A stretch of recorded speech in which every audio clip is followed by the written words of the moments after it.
Hey everyone, my name is Alex Darby, and today we're going to be talking about traversing art and tech. I have two fabulous guests with me today, Alicia Coleman and Nicole Young, and we are going to be talking about art and tech in the professional space, balancing professional and personal creativity, who has access to creativity, and discussing how the democratization of technical platforms and tools have affected individual creative practice and kind of allowed access and agency, but also created some of their own problems along the way. I'm a creative producer.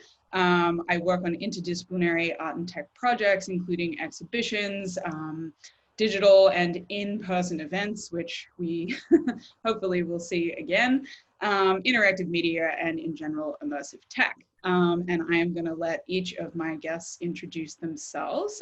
Nicole, let's start with you. Can you tell us a little bit about who you are and what you do? Thank you, Alex. So I am Nicole Young. I started in tech just about 3 years ago, completely by accident, actually. I found an opportunity to work at a tech startup here in Pittsburgh, where I'm based, and was able to get training in-house. And because of that, I decided to go for it and was introduced to artificial intelligence and coding and lots of awesome things like that. And I fell in love with it because it was something that I never thought that I would do. I don't have any tech background and didn't really believe that I had the skills that it took to thrive in tech, for many different reasons, but I really fell in love with it and just ran with it. And so when I left that job, I decided to dive into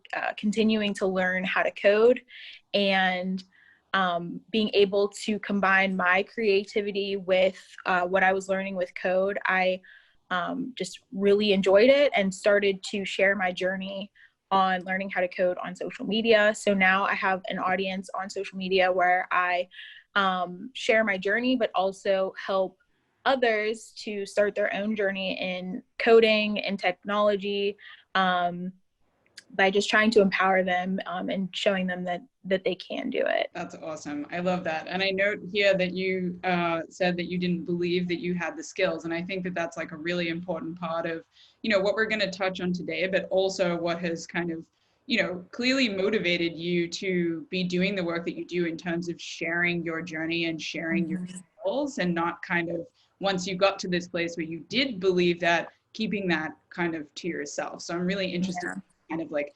distributed knowledge and kind of support for a community so people can learn quicker. And I feel like I've seen you say that too, this idea about like making it easier for people to do what you did. Like, how can I make it quicker for you? How can I make it more accessible for you? How can I make it easier?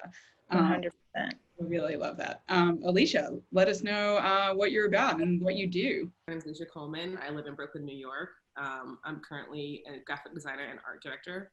I've pretty much grown up around art and fine art and community arts. Art has always been a presence in my life in some form or another. That's how I got the idea that one could make art and that one could support themselves making art.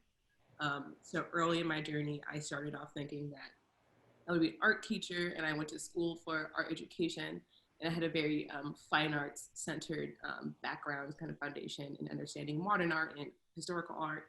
And over time, I kind of felt that teaching wasn't necessarily right for me. So I went back to school and got a certificate in graphic design. And the school I went to is a very rigorous 2-year program. So in contrast to Nicole's more organic and spontaneous journey through art and tech, mine was a lot more traditional through institutions. And so I have a pretty kind of wide view over art from both the fine arts perspective and both the commercial or applied arts perspective, which kind of by current design, it's digital because of the way you have to work, the way you have to collaborate, the way you have to think, the way you have to distribute the stuff you make. You're using Adobe Photoshop and digital programs like that. But something I'm very interested in now, kind of piggybacking on Nicole's experience with an audience, is how technology is a part of the sort of collective conversations that we have with each other. Because working at a big company, we are very influenced by what's happening in the public. And sometimes we have to respond and react to what people are experiencing. And if we offer something, it has to be relevant for what the public is talking about and dealing with. So I'm very interested in how the fact that technology has brought all of our voices and all of our experiences together, how that will influence society going forward. And sort of what is my role, or the role of designers and art directors as contributing to that conversation. Because we have the skill sets to create something that a brand can communicate with people with. So how do you go forward with that in a way that's more responsible and ethical, kind of more mindful of the humanity of people versus treating them like clicks or users or income sources, but more attuned to their humanity and their experiences via technological platforms. And right now that's social media. I want to come back to something that you said about kind of communicating to an audience, because I think in many respects, both in your both of your personal creative practice and skill set, as well as how you kind of exist professionally, you're content creators, you're storytellers, but there's lots of different lenses and modes through which you do that, depending on the work that you're doing, perhaps the client or the company that you're currently working for. And so I'm interested to hear, and maybe we'll start with you, Alicia, just to kind of build on that a little more, about how you communicate with your audience in different contexts, and kind of thinking about what's most important to you as the designer, or as the art director, who is potentially communicating a vision of a brand. How do you kind of stay true to what you were talking about, this kind of more ethical approach within the kind of maybe sometimes limited scope of what you're being required to do? For me personally, a lot of it boils down to a commitment to be authentic. For me, it's like, don't push out anything that could ring hollow, something that is not really taking into account the experience and the perspective of a particular audience. Watch out for trends. With design, a trend. with branding and design, and Nicole, you work in content creation, so maybe you feel this too. It's very it's tempting to follow a fast-moving trend, and you feel so compelled to jump in on it. Yeah. But often it's like, take a moment and ask yourself, is this really the best solution for this audience? Is this true to myself, for like an individual like Nicole, or is it true for a brand if it's referring to the place you're working for? And then is it a good step forward, based on where you are right now? So a lot of it for me, and where I work, often comes down to remaining authentic and always making sure that you're making space to think things clearly and think things through, besides just jumping on a bandwagon, getting a cheap fix. It's okay to have it thrown out there, as you're exploring, but you need to make sure you're authentic, and you need to know who you're talking to. Mm-hmm. Every audience will have its own kind of needs and wants and life stages, and there's a lot of factors you have to think about. So you have to be clear about who you're talking to, and you have to be clear about what that audience needs, and make sure you know. Make sure you know, and if you don't know, find a way to find out. Nicole, you work for yourself, so maybe it's different for you. I couldn't agree more with what you said, because that is the biggest part for me about content creation, and especially on social media, where there's so much noise. Like, I found that if I'm not being authentic, if I'm not speaking from personal experience and not just trying to like jump on trends and jump on what other people look like they're doing, like, it's so easy to get drowned out unless you are actually like connecting. And the only way that I've found that you can connect is when you are speaking from that true experience and being authentic to what you know. Because if not, it's so easy to just be another, just something in the wind. Like it's very easy to get drowned out. And how you build the strong connections, how you are heard, is when you are speaking to experience, know who you're talking to. And, you know, a lot of people in my personal audience are people who have similar experiences to me, people who look like me or share similar demographics. And that's why it's easier to connect from that experience than it is just trying to, you know, just do whatever you think is popular right now. So I completely agree. I'm interested in the relationship, based on what you were just saying, Nicole, between how it's important sometimes to amplify your own voice, particularly in your situation where you are kind of, you know, creating content for yourself and for your audience and really paying attention to the relationship that you have to your audience, and when and how to kind of amplify the voices of others through what you're doing. And I'd love to just sort of hear your perspective on that. For me, it's been a journey, because from me speaking from experience, that's how I started to connect with the people in my audience and then start to understand the things that they are going through, because, you know, by me being honest with them, they feel comfortable to be honest with me, what they're experiencing, what they're going through. And I think that's so great. And it's been such just, you know, something I'm very grateful about with this part of my journey and having that community, because I'm also able to recognize what other people are seeing and going through. And even like through my platform, I'm able to advocate for things that I know are important to those people. And I'm able to even, you know, as I start to navigate monetization of my social media platforms, I'm able to kind of be that gatekeeper of what gets to them and what doesn't, as people, you know, as brands and things reach out to me to try to access that audience, I'm able to know what is valuable to them, know what will actually help them, and what would just be, you know, noise and that would be pointless for them. And I'm able to kind of act as an advocate for them. And I think that's super important. And that's something that I take very seriously with having this platform. So I love the idea of like responsible creation, even though there's and you kind of alluded to this too, Alicia, obviously your situations are slightly different, but I think it's so important to maintain that no matter the kind of circumstance that you're in or what is leading this creation, you know, because it's very tempting to be in this situation, be like, oh, hey, this brand that I really disagree with is like offering me a bunch of money to communicate something to my audience that I don't feel serves them. And so I love this idea of like gatekeeping being like a positive kind of action that you can take, because when we talk about gatekeeping, we're often, you know, using it in this way where it's kind of like organizations limiting access, or, you know, brands creating something that people can't have, and, you know, to keep people in this kind of cycle.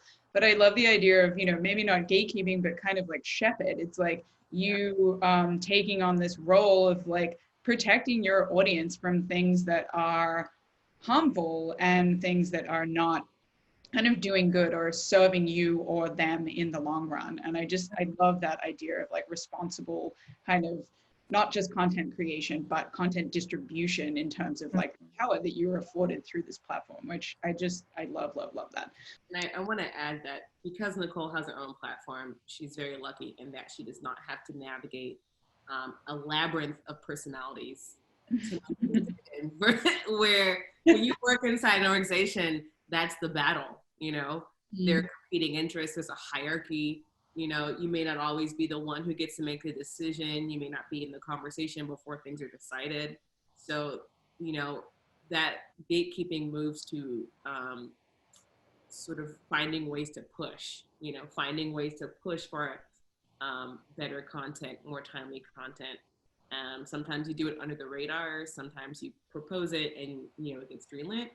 But when you work inside of an organization, it's definitely a challenge because of the amount of people that have to greenlit it, their personalities, their views, things like that. So that's where Nicole has a real advantage in that she just gets to decide what goes out and you're not really beholden to anybody. Which sometimes I feel very jealous of that. And people like you also inform kind of what people like me in organizations do, because you get to take the risks. You know, you may influence how a broader dialogue is happening. Mm-hmm. People in the organization, you know, we're like, okay, we see that this is happening among people. How do we take part now? You know, but we come after. It's always individuals who are not, you know, beholden to a team or you know, chefs in the kitchen who get to make the steps forward, and then we have to figure out how to, you know, get in there in a way that feels authentic, you know.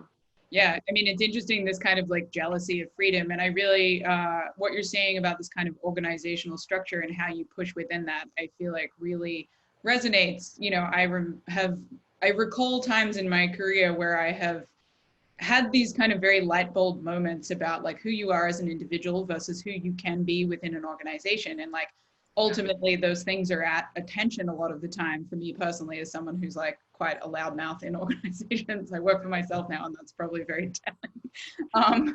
But you know, this kind of you know, speaking to this jealousy of like the freedom that Nicole has, like I think it's super interesting because, you know, with freedom and, you know, power, let's say, like comes great responsibility. And it's like you can choose to do with that something great or something generic or something awful. You know, it's like there's this whole spectrum. And I think this is the kind of like the stickiness of like when you have agency, like what do you do with it, and like how do you you know, kind of create the world you want to see, I suppose, within that. So I want to kind of, you know, move on from that and talk a little bit about, you know, the agency piece of things, and, you know, what access you feel that each of you have had to kind of like creativity as a thing, because I feel like it's become this very like caged term that kind of belongs only to people who make money off their creativity. Honestly, it's kind of like now it's a commodity, it's a product. But you know, we all kind of have creativity, and I think, you know, for those of us in this conversation and beyond who feel fortunate enough to kind of have that be part of their existence and feel comfortable in that, I think that there's an amount of privilege to that, because people feel very much like creativity is not for me, or I'm not creative. So I'd love to hear about your kind of, you know, individual relationship to that. You know, you touched on this before, Alicia, or maybe you can expand on it a little bit, that you kind of grew up believing that like art was an option and it was something that you could kind of do and have be part of your life. And not everybody kind of has that relationship. So I'd love for you to speak to that a little more in terms of like the agency you felt around your creativity and your like art practice. Yeah, I mean, I'm very fortunate that I grew up where I saw people doing it, and where I lived in Sacramento in California, there was a lot of support, federal support for public arts, and so, you know, just the simple act of on a Saturday going to a community mural painting or going to an arts festival and seeing people doing chalk murals, or going to after school programs and art supplies being there. Um, you know, that was very much like public philanthropic effort that I was lucky enough just to be around. Mm. And my mother had a lot of friends who were artists. So I don't know how commercially successful they were, but you know, I saw adults doing art, and we would go to galleries, and you know, I would see huge paintings on the wall, and I understood that this was something people did, you know. Mm.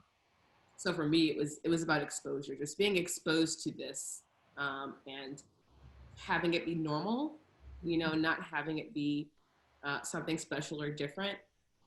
That actually, weirdly enough, I did not have that experience until I went to college, and that was the first time where I saw the isolated artists, you know, and learned about these artists who sort of operated separate from society and had a separate bubble they worked in, and had a different way of thinking, a different way of seeing the world that wasn't a part of regular reality for the, you know, for the rest of people.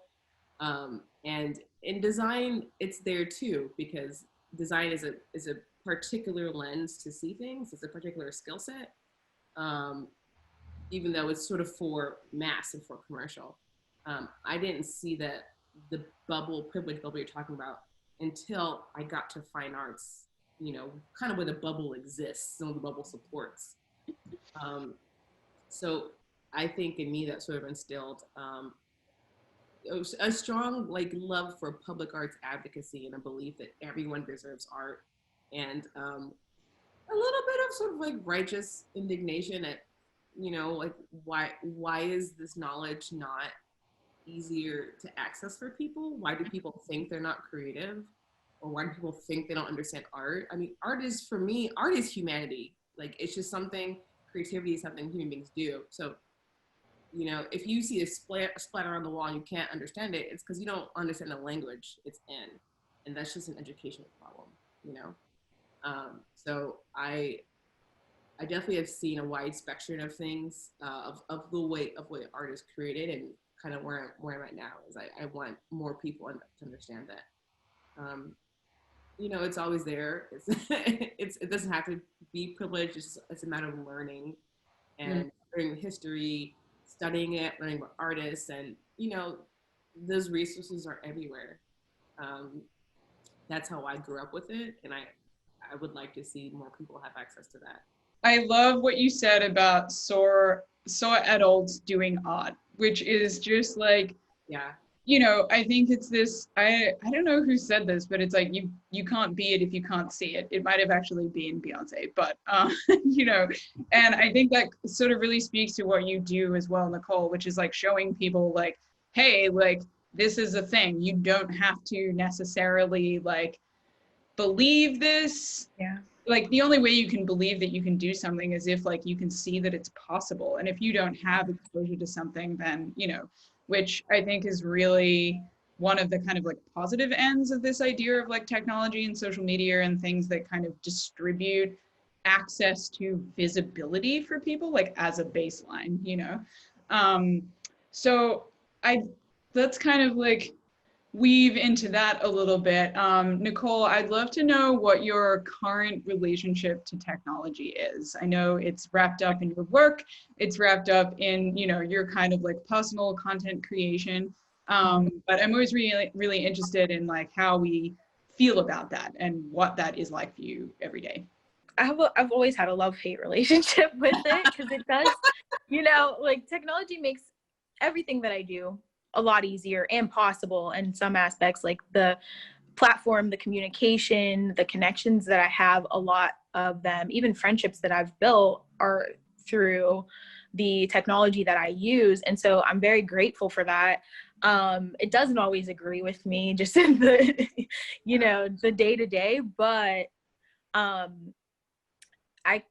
the majority of the aspects of what I do in my work and even in my own personal like creative outlets are all, you know, have a technology basis. The tools that I use, like I use Procreate when I'm, you know, when I want to draw, and all of the visuals that I create, the graphics and things for my social media I use digital tools like Adobe tools and things like that. So it's in everything that I do, not to mention the work that I do with like design and development, you know, but it's literally everything that I do. So it's hard to even to take the technology out of the aspects of what I do, because it's so heavily intertwined. So it's hard to even think about how would I do this, or what would it look like if the technology wasn't an aspect of it. And it's honestly hard to even imagine that, because it's been an integral part of every step of my journey. So I think that's a really great point about this inability to separate technology, because I think we still tend to talk about it in this way, like it's over there or like it's somehow other. And I think the thing that has been like most shocking for people in this kind of like everybody's going digital whether you like it or not, has been that like I feel like this has been a moment that's been a long time coming, and some people were more ingrained in that, or I would say prepared for that than others, you know. So it's interesting, this idea of like technology still feeling like you know, supplementary thing that we use. But as you say, like many of the things that we do, many of the things that I do, I'm sure many of the things that both of you do wouldn't actually be possible without some of these tools. I'd love, Alicia, for you to kind of comment on that, particularly as it relates to the work that you do for like a large company, because obviously you have access to like teams, tools, like all of these things that are kind of beyond what an individual may have access to. And I love the idea of thinking about like, what would that look like if you just stripped all of that away? And what would it kind of boil down to? Because there's still storytelling and there's still kind of content creation. And, you know, I also want to kind of come back a little bit to this idea of like, you know, your inspiration or your visibility around like seeing adults doing art, whether it was, you know, commercially successful or not is kind of irrelevant. But now a lot of the content that you create is kind of like children adjacent and like has like a more educational lens. So I'd love to kind of for you to touch on that relationship as well.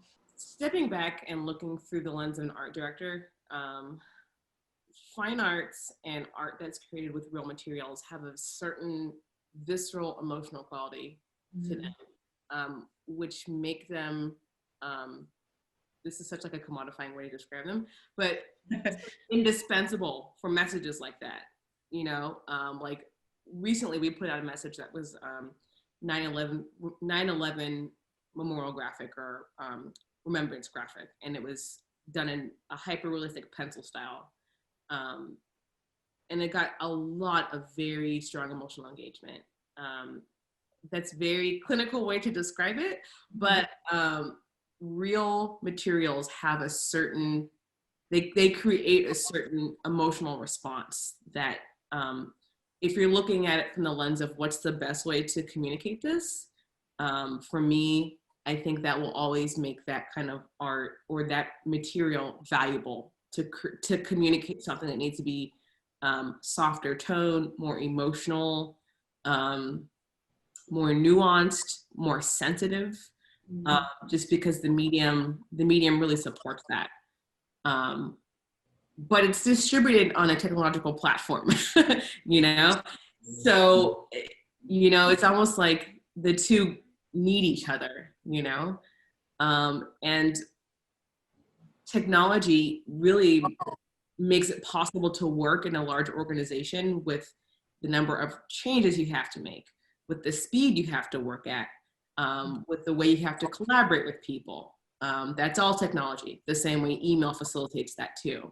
I can't imagine collaboratively working on a drawing with people and having to make changes to a drawing, you know, when the higher ups say, we want to go a different direction. That's so much time, you know? Nobody has that kind of time anymore, you know? So, and that is very much a product of where we are now. This is a fast moving society. You know, we're production oriented. And there's not time to pour over projects that would maybe benefit from that kind of craft, unless the project somehow got, you know, a nice little lane to operate in.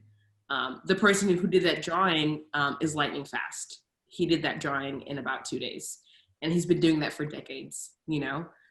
So it really takes a special circumstance to allow for the ability to use that kind of stuff. So going back to seeing adults doing art and education, you know, I feel like education is everything. I feel like a lot of the problems we have now come from a lack of education and a lack of exposure. Going back to when Nicole mentioned that she was exposed to doing tech at a job, and that's how she learned, you know, that she could do that. And then, you know, it took off for her. Lucky that she got that experience, you know. What if Nicole never went there? You know, what if she hadn't lucked into that exposure? What if the bosses had decided they don't want to hire somebody who's not skilled, you know? So for me, education is really important. And sort of democratizing access, you know, to certainly art and creativity, and even thinking, you know. You can think, you can have an idea, and you can implement it, you know. People like Nicole do that, you know, they implement it by themselves all the time. And I think people are sort of unaware of kind of what they can make and what they can do. because they see certain actors and not actors, but certain kinds of people. Oh, they do that. I can't do that. No, you can do that. You just have to learn how to do it, and then you have to try it. That's it. It's very simple. So I think that social media really supports that, as Nicole's career demonstrates. And I think it's critical going forward that more people kind of take up the call to try it out. I think everybody has something that they want to try inside themselves, but they're not sure of what is this thing?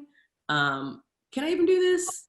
Some people are supported in that, but if you're not supported, I think it's really important that you try to, whatever this is thing that you want to try it out. That's very vague, I know, but I think it's important that people do that so that there are better ideas floating around, new concepts floating around, new creativity floating around, because more people are trying things out.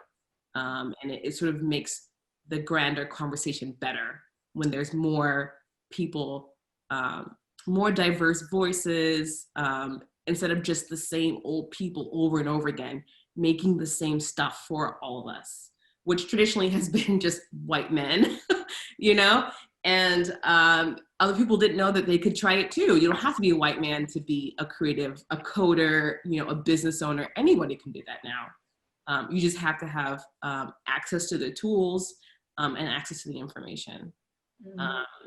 So that's something I feel very, very strongly about, especially going forward now that paradigms are shifting so much.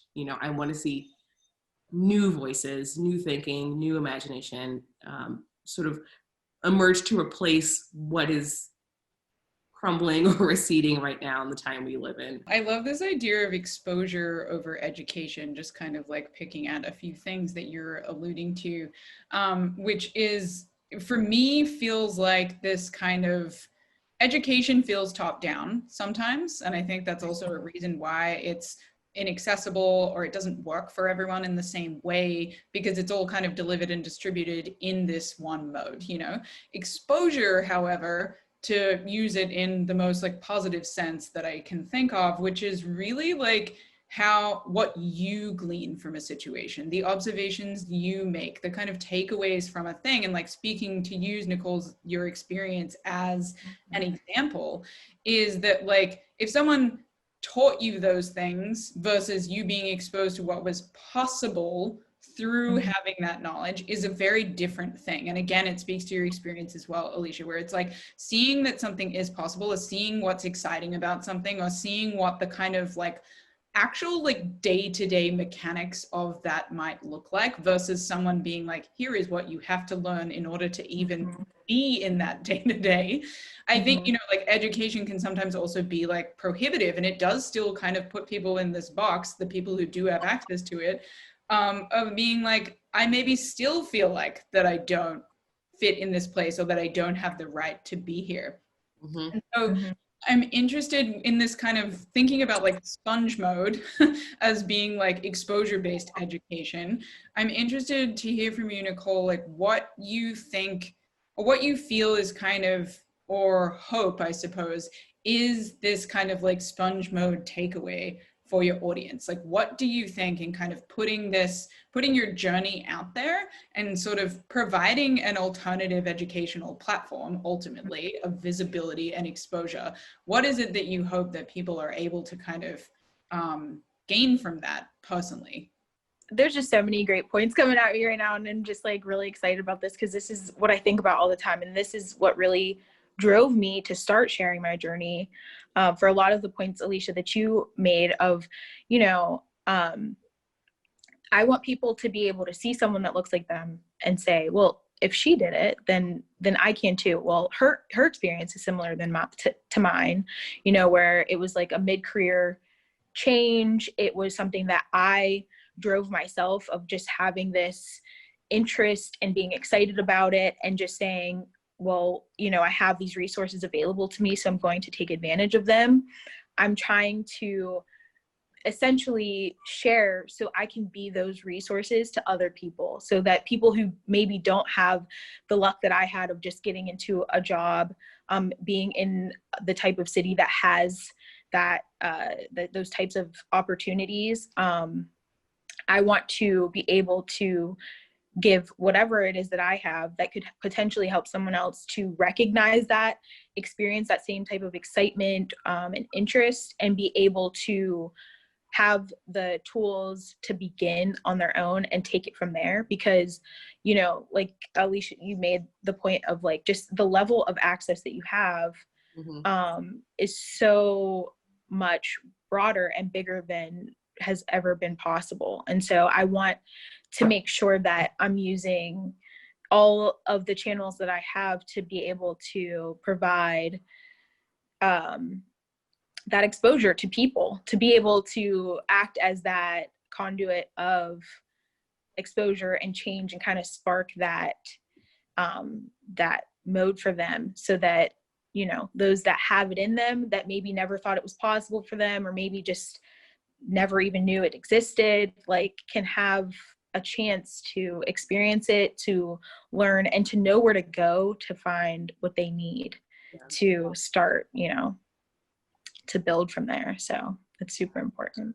I think it's especially important for the field you're in, which is very dominated by, you know, very specific type of person. Yeah. And, you know, in terms of how these tech companies are staffed, in terms of, you know, when you see reporting on tech industry, you'll see a white male, an Asian male, a South Asian male, maybe a few females. You don't see a lot of Black women. I'm sure that they exist, but the visibility is low, you know?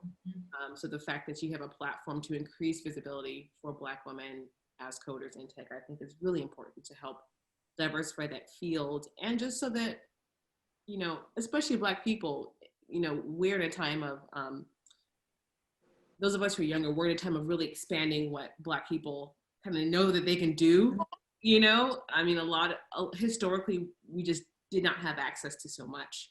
And so it's people like Nicole and people like me that are really out there in the world showing people that you can do this, you know, just because you didn't see it in your neighborhood. It exists. Someone is doing it. Someone who looks like you is doing it, a la Nicole. And here's how you can get started, you know? And sometimes that's like all it takes, you know, if the person has that interest inside of them, it's all it takes is a Nicole. And then that can give them the boost or just give them the next step for them. Because a lot of times if you can't see that first step, you may not take it. It takes a certain kind of person that's willing to sort of leap out into the unknown. And not everyone's like that. So if they don't have someone like Nicole showing them, here's a step you can take, right? They can take that first step and then they can start that journey and discover kind of for themselves, you know, what they want to contribute, what works for them, etc. I love that idea of not just taking the step, but feeling like you know, to speak to the kind of platforms and tools that you're operating in to kind of deliver this experience to people so they can feel like that they're taking that step, is that, you know, speaking to the access and the visibility that you're talking about, you know, from previous, you know, not that long ago, honestly. It's interesting because the way that we used to receive content was through very certain mediums and very like highly produced content that only like, you know, people in this house of, you know, like huge brands and huge things are delivering content in this way. So even if you did happen to see someone that looked like you featured in that content, the way the content is being constructed and like the medium through which it's being delivered is very inaccessible to most people. And so it further solidified this idea that that's over there, that's not for you. We decide who gets to be seen in this, you know, this little box or this soundbite or this clip or like whatever it is, you know.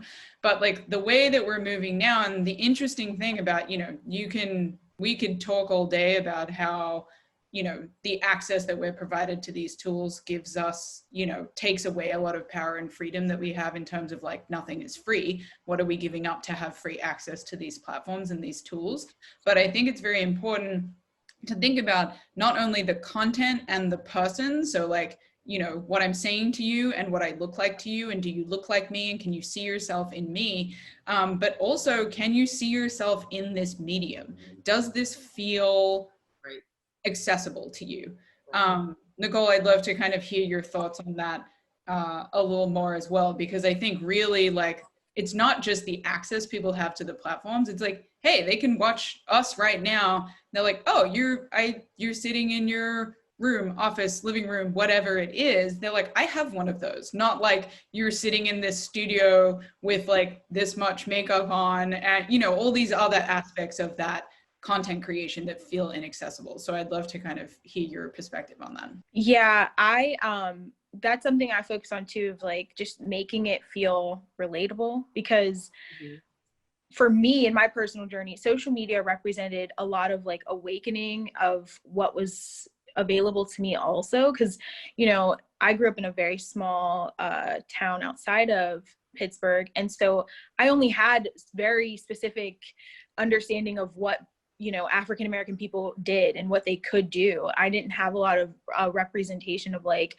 you could do tech, you can mix tech with creativity, like you can do all of this, you can be this dynamic person. And I think also to the point of like who was controlling messaging to us for so long, like I only had a certain message of what Black women were like, and things like that. And social media for me in a part represented the freedom of knowing that I can be all of the complexities that I am, and that is okay, and that I'm not some weird other, that it's fine that I can, you know, be interested in technology but also be interested in fashion or interior design, and being able to mix all of those things together and that be okay. And so I try to use my platforms in the same way of like, here is what is possible for you. Here is who I am. I'm just like anyone else, but there are different complexities to me, and hoping that people recognize that within themselves as well. I definitely do believe that, you know, there is an aspect of, you know, that spark has to be within you to be kind of ignited, I guess. But I feel like there are certain people connected to me that I can help to spark that, but there are other people out there who are doing similar things that can help make that spark connect those dots for other people as well. So I just think it's important that if we have it within us to share our journeys, that we should, because it can help a lot of people. You said something earlier, be the resource. And I think that that's like, just, there's a lot of like, I've been scrolling down all these little like amazing quotable moments from this conversation, because I think that that's just so perfectly like sums up the capacity that it's like, wow, if you do have this capacity and this spark, like you say, and this interest, like what can you create for other people? I think something that we also haven't touched on, and I'm interested to hear your perspective on this, Alicia, I mean, both of you, but there's a certain amount of kind of agency through interactivity that people have based on like the tools that we all kind of engage with now, because it's not so much this one-way communication anymore. Alicia, I'm interested to hear your perspective on that from the perspective of like a larger brand, and like, as you said, like not to speak about people so much as like users or clicks, or, you know, the ways that people engage in a kind of like marketing point of view.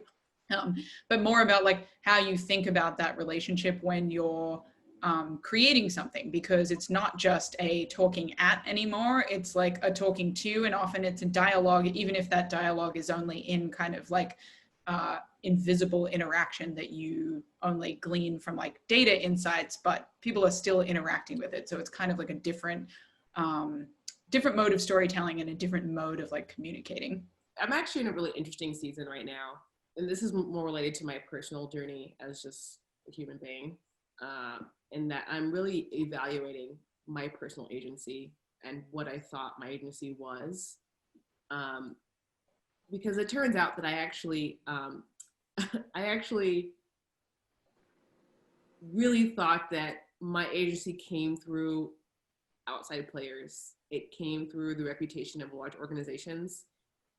It came through recognition and success. And if I had that, then I had agency. It really was not quite as free, and it really wasn't that if I want to do something or see something, I can do it. And it's okay to put my voice forward and put my opinion forward as the best solution, or as something to try, or as something that people should listen to and consider. This is, I mean, it's very personal, and it's the time we're in has certainly magnified this question for me, because, you know, right now, a big question I'm having is kind of what is work, and what do I want to do to support myself, and what do I want to contribute to the society? And that sort of spins the entire question around. You know, it's almost like a reversal of a paradigm I had basically operated under my entire life. So everything of what I think about agency is under question now. And it's because of the time we're in now. And it's because of the fact that for a long time, I really just discounted my own agency. I discounted my own voice. I discounted my opinions. I discounted my contributions.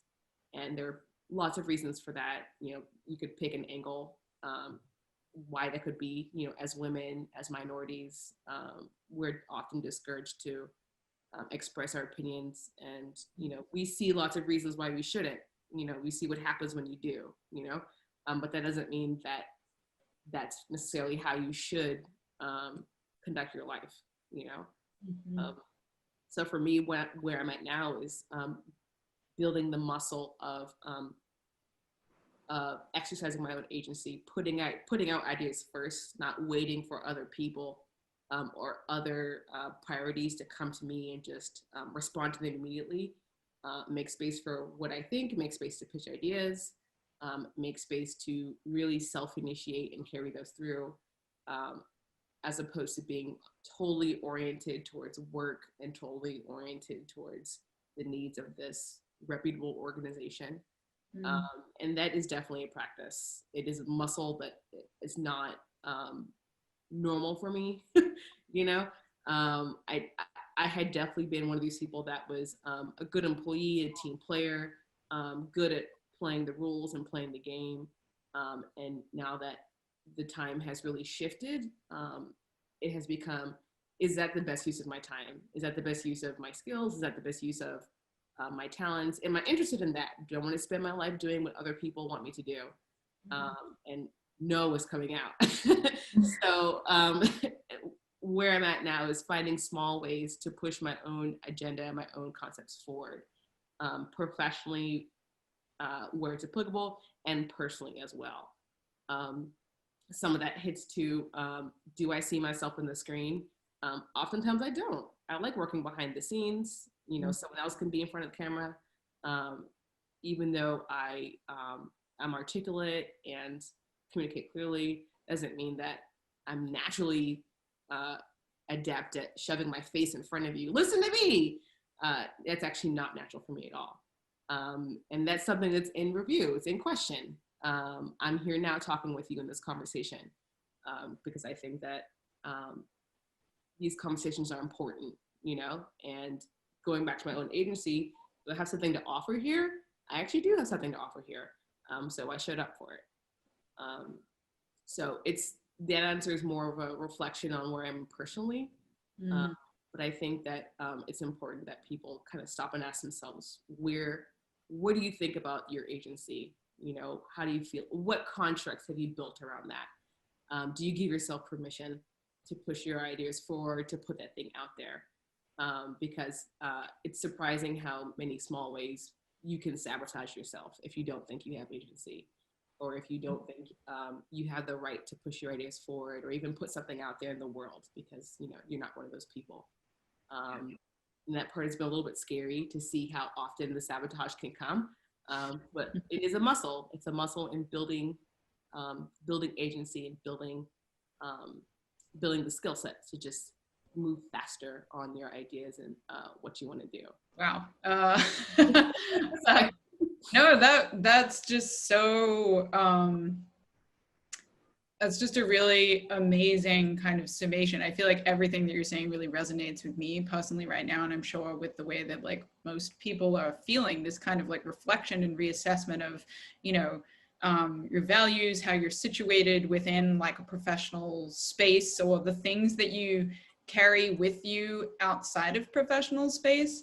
And as that kind of has blurred more in, you know, this year than probably ever before, I think there's a lot of opportunities and moments to like question that and also practice something different, you know. I'm interested to hear from you, Nicole, like either a response, you know, to Alicia's point, because there's a lot in there that I think, you know, can be unpacked. We could talk about this all day. But I'm also interested in the things that, like, you know, working in a kind of more, you know, full-time kind of professional space versus, you know, being in your own creative space. Like, what are the things that you feel like carry over from that you maybe didn't think about, or wish that they didn't, or have actively, like, you know, flexed that muscle to try and change? Because I think we do keep a lot of that with us, and you don't, you know, I've recently had this realization too. I've worked for myself a few times in the past, but what I've realized recently is that I've carried a lot of that same working behavior, or like the way that I assess my decisions, or, you know, thoughts or creative things that I have, is really like grounded in the kind of language of an employer, or like someone who is making that decision for you ultimately. So I'm interested to hear what that relationship has been like for you.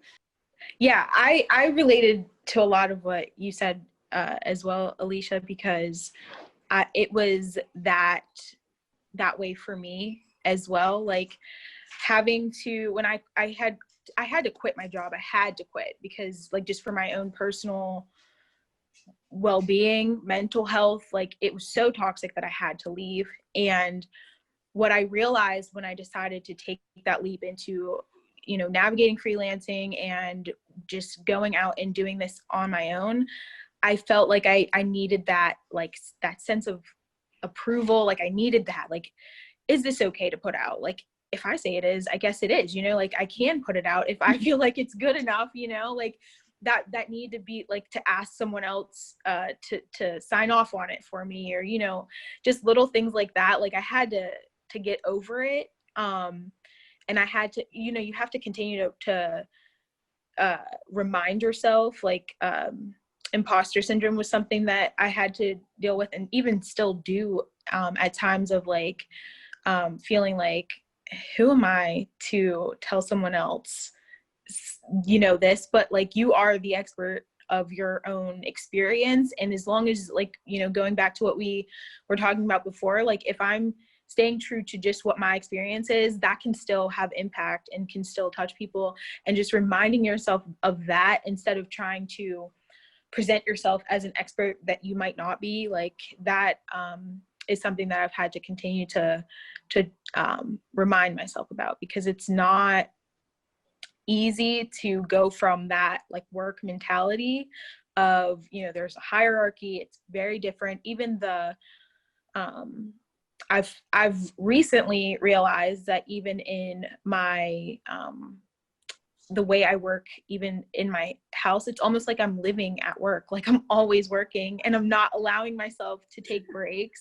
I'm not allowing myself to like take a real lunch break, to, you know, shut things down at a certain time of the day. And it's just because at that 9 to 5, like if I decided, you know, I was praised for staying late at work. I was praised for working all the time. I was praised for taking my work home with me to, you know, meet certain deadlines and do things like that. And so now it's very difficult for me to give myself the permission to shut it down, to give myself the permission to have like healthy work behaviors and habits. And so it's been very difficult, and it's a constant practice. It's a constant like reminding yourself and giving yourself that grace to let go of it.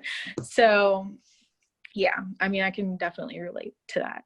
I imagine it must be tempting to work constantly because it's just you, and yeah, ideas come at anytime. Yep. That's actually a great kind of segue into my final question, this idea of like ideas can come anytime. I want to hear from each of you. How do you practice creativity for yourself outside of work, or is that even possible in this kind of over digitized, over communicated moment that we're in? Alicia, why don't we start with you? Yeah, I mean, for me, that question has become very important. And what it really is boiling down to is that it's making space for activities that recharge my body as well as my mind. And it's so hard. It's so hard. It's hard to remember to make time for things.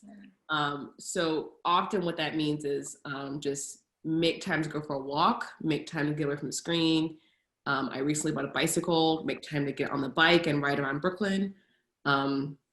About a year ago, I started to DJ, and luckily that has been really, really helpful because the practice of it moves so fast, and music it's not an overthinking medium, especially when you're DJing and queuing up.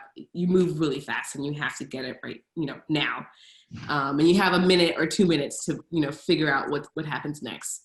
And that time constraint has been really helpful as a way to kind of balance the overthinking, mentally overstimulating nature of email and the feed and, New York Times and things like that.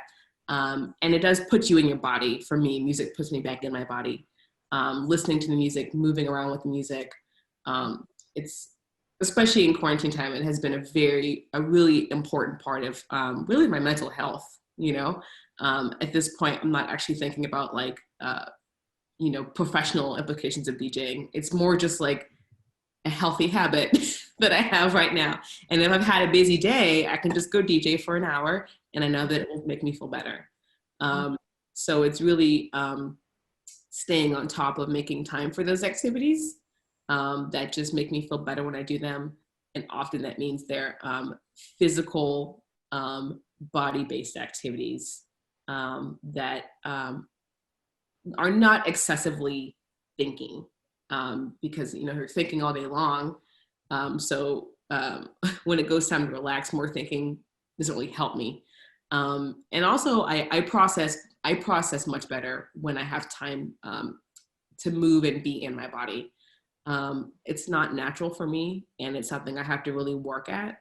But I do notice that because I feel better when I do it, that at least is incentive to, even if it's like, oh, I've worked for 12 hours today, just go take a walk around the neighborhood, go walk to the grocery store that's a mile away, find something small, DJ for 20 minutes or, whatever, as long as it's kind of body-based and not looking at too many images, not scrolling too much, not reading too much, because the oversaturation of that is kind of what leads me to the burnout of the day I feel anyway.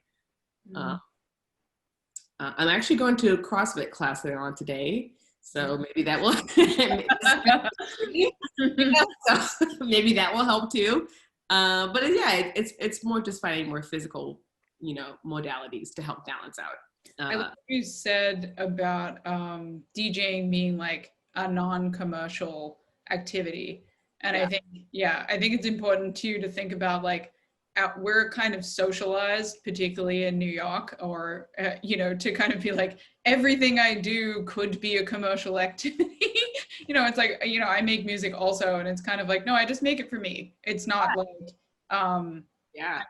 I don't need to make this into a thing. I don't necessarily need to tell anyone about it or even share it with anyone if I don't want to, And I think that's like, for me, focusing on practices that are not for commercial or for anyone else's eyes, but my own, like that's a thing that I've been trying to like practice recently. But I love this idea of like non-commercial creativity, which is kind of what we're talking about. Nicole, what's your that, when you're commercial creative, it's almost like a weird paradox. Like, what is that? Like I agree. I struggle sometimes with that thought of like doing things that are just for me, because you think like, oh, this could be, monetized or commercialized, and it's exhausting to be that way.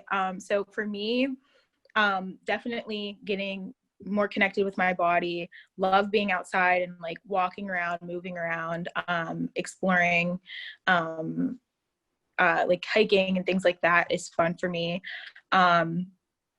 And play, I have a very playful dog, and so being able to like get down and dirty with her and just wrestle or whatever, she's a pit bull, she's a bigger dog, and be outside with her like is so relaxing and able, you know, get back in your body, being able to kind of come back and be more present mentally without all of the noise in your head that can be created by so much screen time and things like that. And also kind of getting back to the basics, I always, growing up, always had like an art kit or something like that. And so I have like a makeshift one that I keep around that has like, you know, like more physical materials, paint and, you know, sketching material and things like that. So when I need to, just pulling that out and enjoying to just kind of do that is it's just nice to get back to those basics and not having to have tons of screens and noise, you know, that mental noise that happens. Yeah, paper's not noisy. Exactly. Back to the basics. That feels like a perfect place to kind of end this conversation, because I think it just so perfectly sums up this journey that we've gone on this conversation today, but also like something that we can all kind of benefit from reflecting upon too, is that, you know, all of us and, you know, many others are kind of engaged in this very like high production creative existence. And I think it's a really nice way to think about the way that we regain agency over our own creativity, or we kind of create space for ourselves by just stepping back and reflecting, which allows us to be, you know, more engaged, more empathic, more ethical, all of these things. Yeah, what a great conversation. Thank you both so much. I've, you know, as I said, I've got like a little scrolled notebook of like fantastic quotes from this moment. I really appreciate both of you taking the time today, and thank you so much.